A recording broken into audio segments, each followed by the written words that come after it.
levantas tus manos porque tú sabes que Él te limpió de tus pecados? ¿Por qué hoy tú puedes cantar con alegría? Porque tú sabes que tú estabas triste en el mundo y hoy te dio gozo. ¿Por qué hoy tú puedes alabar con gozo? Vamos a hablar con el título El Nuevo Pacto. Gloria al Señor. Usted sabe que un pacto se hace entre dos personas o más con el fin de buscar alguna alternativa o solución o promesa de algo. Y desde el Antiguo Testamento Dios promete que haría un pacto nuevo con su pueblo, el pueblo que Dios tomó desde Egipto, que habían estado allí por 430 años, y el pueblo clamó a Dios, y dice la palabra del Señor que Dios los reconoció.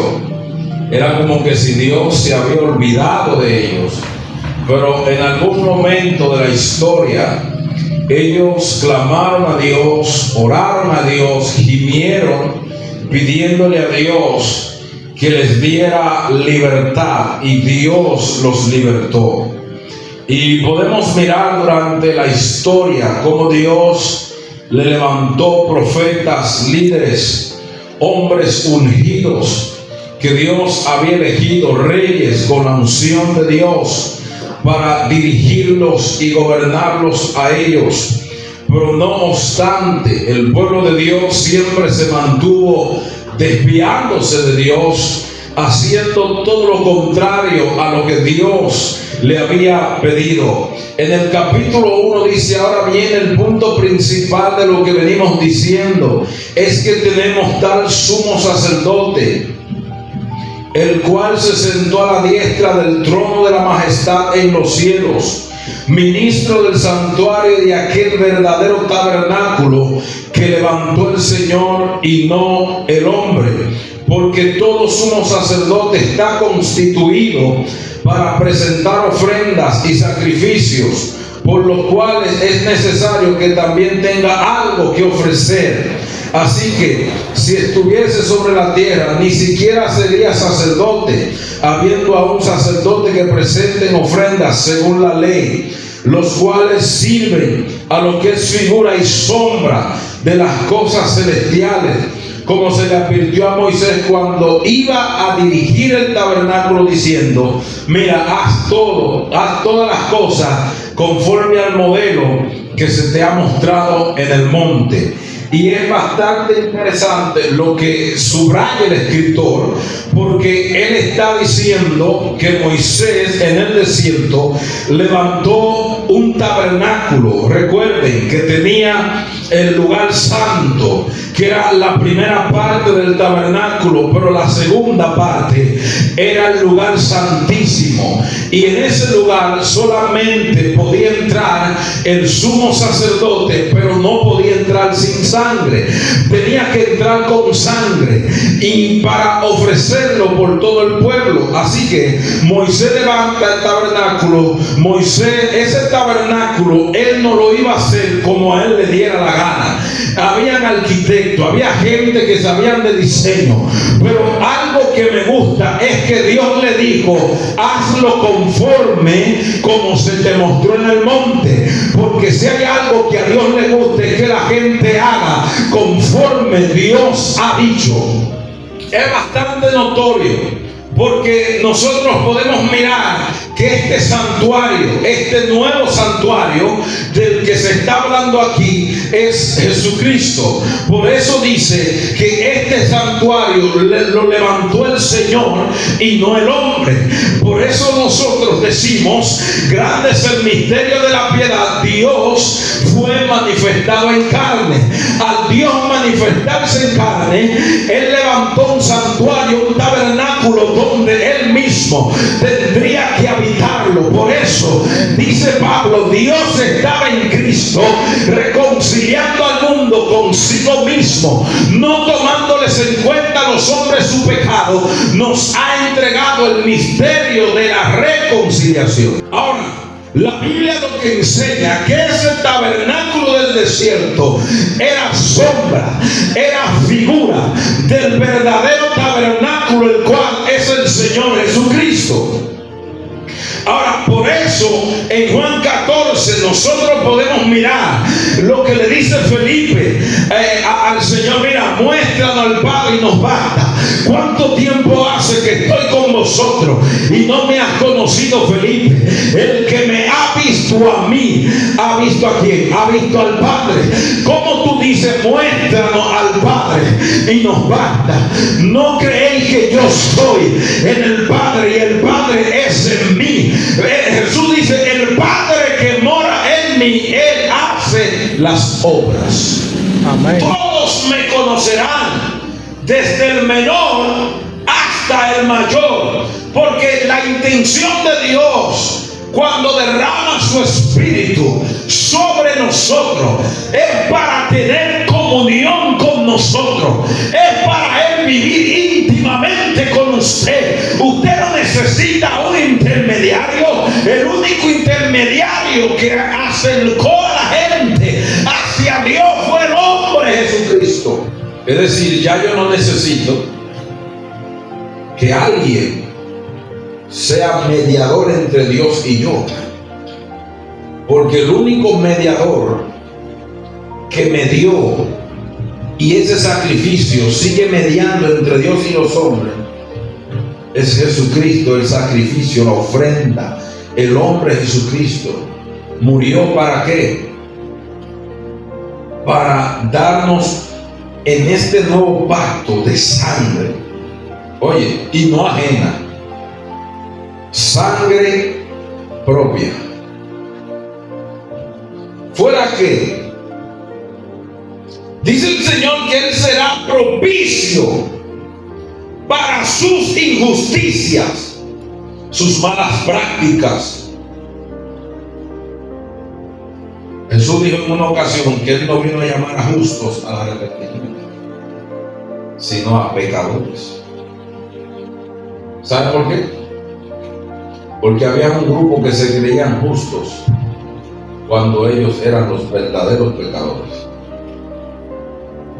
Dios ha hecho un pacto con su pueblo, pero un pacto de sangre propia. ¿Para qué? Para que nos acerquemos a Dios de manera que palpándole, dice el escritor, podamos hallarle de alguna manera. Y Dios ha establecido promesas para nosotros, y en este pacto nos dio grande garantía.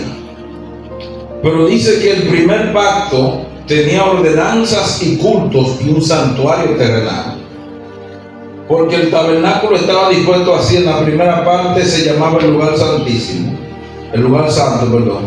Estaba el candelabro, la mesa y los panes de la proposición. Tras el segundo velo, la parte del tabernáculo se llamaba el lugar santísimo, el cual tenía un incensario de oro, el arca del pacto cubierta de oro por todas partes, en la que estaba una urna que contenía el maná, y la vara de Aarón que reverdeció, y las tablas del pacto, y sobre ellas los querubines de gloria que cubrían el propiciatorio, las cuales cosas no se puede hablar, dice el escritor con detalle.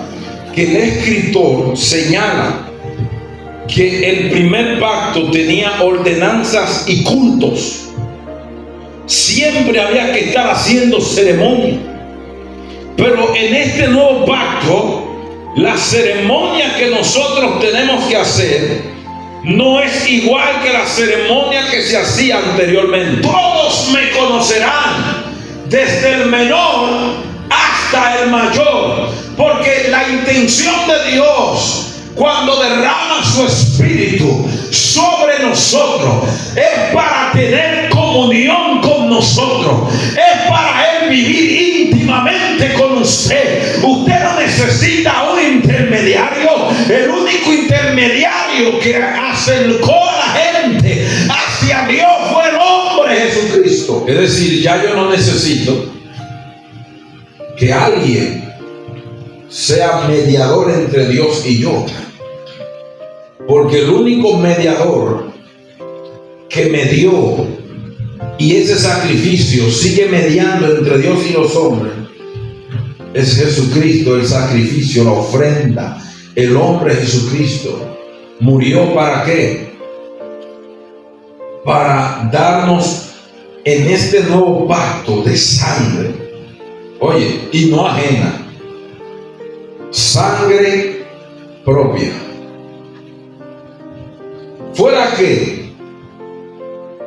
Dice el Señor que Él será propicio para sus injusticias, sus malas prácticas.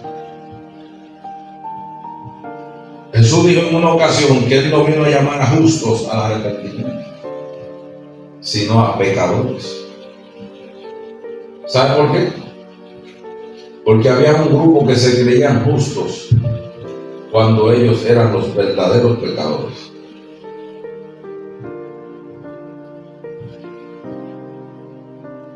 Dios ha hecho un pacto con su pueblo, pero un pacto de sangre propia.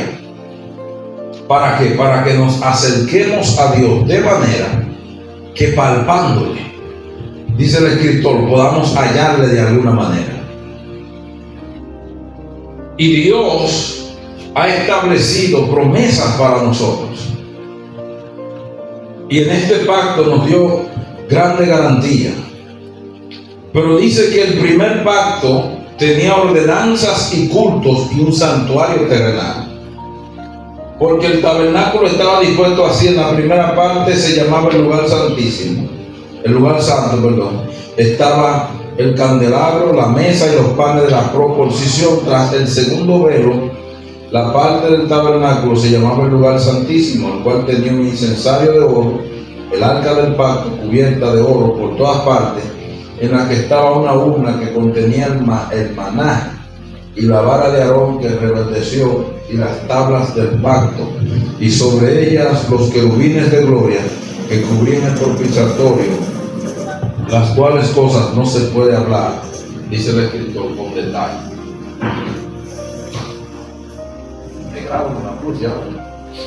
Entonces nosotros podemos mirar de manera que el escritor señala que el primer pacto tenía ordenanzas y cultos. Siempre había que estar haciendo ceremonia. Pero en este nuevo pacto, la ceremonia que nosotros tenemos que hacer no es igual que la ceremonia que se hacía anteriormente. Por eso dice la palabra del Señor: pero la segunda parte, solo el sumo sacerdote una vez al año, eso lo mencionaba ahorita, no sin sangre, la cual se ofrece por sí mismo y por los pecados de ignorancia del pueblo. Oye, ¿por qué? Pecados de ignorancia. Ahora hay pecados conscientes. ¿Usted sabe eso?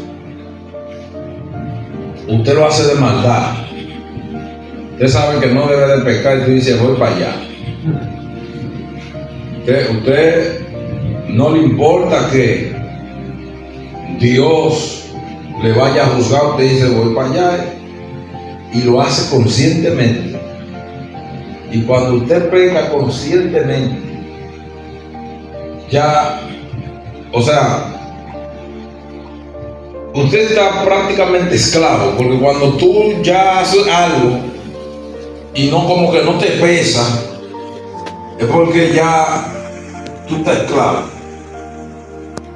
Y cuando uno es esclavo, uno obedece a lo que se somete.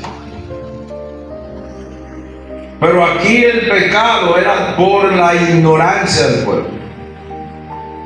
Ahora, cada una de estas cosas tenía una representación en Jesucristo. Dice, dando el Espíritu Santo a entender con esto que aún no se había manifestado el camino al lugar santísimo, entre tanto que la primera parte del tabernáculo estuviera de pie, ya que consiste en comida, bebida, de diversas alusiones, ordenanzas acerca de la carne impuesta hasta el tiempo de reformar todas las cosas. Dios iba a traer una reforma, un cambio. Esta reforma de todas las cosas, dice, pero estando ya presente Cristo, sumo sacerdote de los bienes venideros, por el más amplio y perfecto tabernáculo, no hecho de mano, es decir, no de esta creación. En Cristo era que se iba a hacer un nuevo pacto. Dios iba a traer una reforma.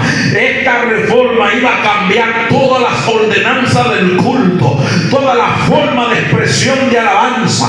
Ahora yo no alabo a Dios de esa manera. Yo lo alabo porque Él me salvó. Ahora yo le alabo porque tengo gratitud, porque sé lo que Él ha hecho por mí. ¿Por qué tú levantas tus manos? Porque tú sabes que Él te limpió de tus pecados. ¿Por qué hoy tú puedes cantar con alegría? Porque tú sabes que tú estabas triste en el mundo y hoy te dio gozo. ¿Por qué hoy tú puedes alabar con gozo? Porque hay una transformación que Dios ha hecho en nuestra vida. Si no fuera así, a través de la sangre de Jesucristo, que se hiciera el nuevo pacto, ¿sabes qué iba a pasar? Que iba a ser necesario que cada vez Cristo muriera, porque era todos los años lo mismo. Pero una vez estando Cristo ya presente, por el mejor, amplio y más perfecto tabernáculo, ¿ves? Tabernáculo, Él era el tabernáculo del desierto, morando con los hombres. Por eso cuando dice, y el verbo se hizo carne, esa palabra quiere decir, el verbo se hizo tabernáculo, habitó entre nosotros y vimos su gloria, gloria como la del unigénito del Padre, lleno de gracia y de verdad. Es decir, que hay una gran bendición de Dios que está fluyendo a través de nosotros por este nuevo pacto. Hemos sido lavados, justificados, tenemos su Espíritu con nosotros, y esa es nuestra garantía de que Dios está en nosotros. Y yo no necesito que nadie venga a enseñarme cómo debo de amar a mi Dios, sino que yo tengo mi propia relación con Dios. Así que, hermanos, pudiera seguir más, pero me está llevando un comezón bien fuerte. Entonces vamos a estar de pie, vamos a orar por el nombre del Señor.